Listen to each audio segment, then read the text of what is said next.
Welcome to another week of the Fearless Football Forecast. As you may notice, there's only two of us this week. That other guy, I forget his name. Do you remember his name? Tackleberry? Yeah, something like that. He's gone. But no, Tony's out. He starts vacation today. It's me and Jim. But I think we can handle this. What about you? Oh, I think this will be the best show we've ever had. Agreed. Sorry, Tony. All right, let's get right into it. Jim, we were just talking about this game before we turned on the camera here. J.H. Rose travels to Wilmington Laney in a huge conference matchup. Yeah, probably maybe the tightest game or the toughest one to pick this week. You know, both those teams are 4-2 and 5-1. Both have lost some close games, especially Rose. You know, you're looking at the two losses they had were to Havelock and New Bern.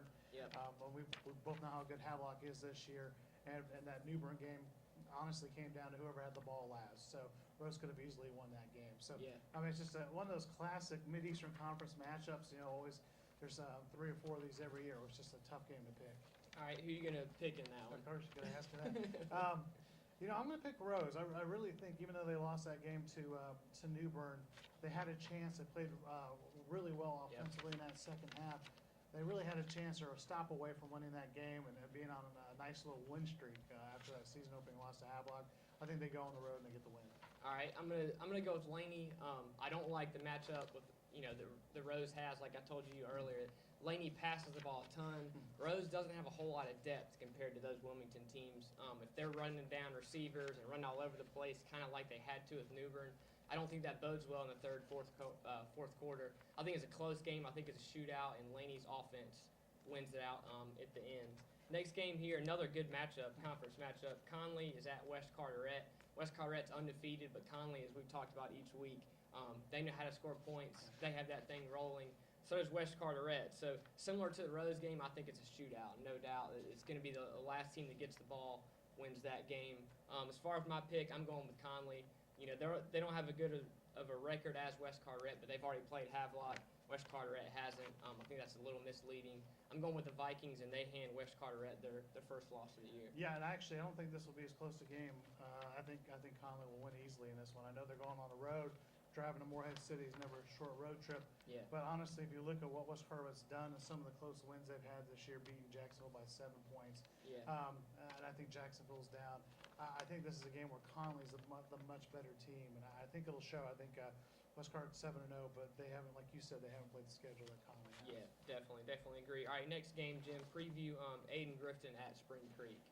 Well, you know, you could use the same conversation we had last week about Aiden Grifton, the same one we had last year.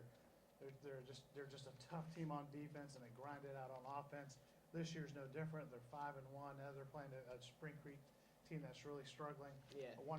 The one advantage they do have is they're playing at home this week. Gotcha. All right, you going to go with the Chargers there? Oh, I think the Chargers will go on the road and get an easy win, be 2-0 in the Carolina Conference. You know, they're tied for 7th in the top 10. That's one of those legit rankings. I think they deserve to be there, and they'll be there at the end of the year.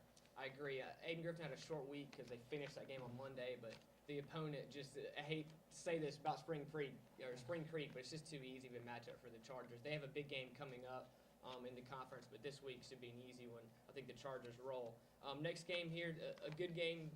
Southwest Edgecombe travels to North Pitt, one of our 2 home games this week for Pitt County teams, but that's a game that's huge for North Pitt in the conference. Southwest Edgecombe's 2-1 in the conference. North Pitt's 1-1.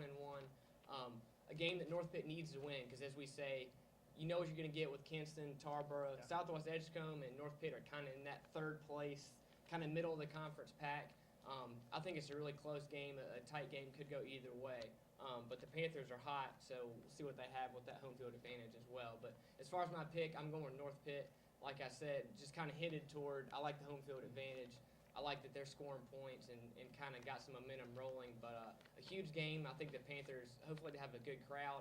I think the Panthers get a close win, but a win they really need. What about you? It's going to be an interesting matchup because Southwest Edgecombe's scored at least 40 points the last 2 games.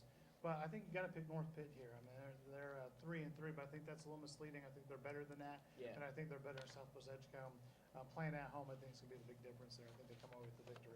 Gotcha. All right, Coastal Conference game here. Havelock, which we know how good they are. Havelock travels to South Central, which is really struggling. Yeah, it's South Central just can't seem to put it together offensively. Last week only scored 13 points against West Craven, even though they played the second half of that in a driving rain, from what I understand. So that may be a little misleading, but they've struggled to score points all season long. Havelock hasn't had that issue.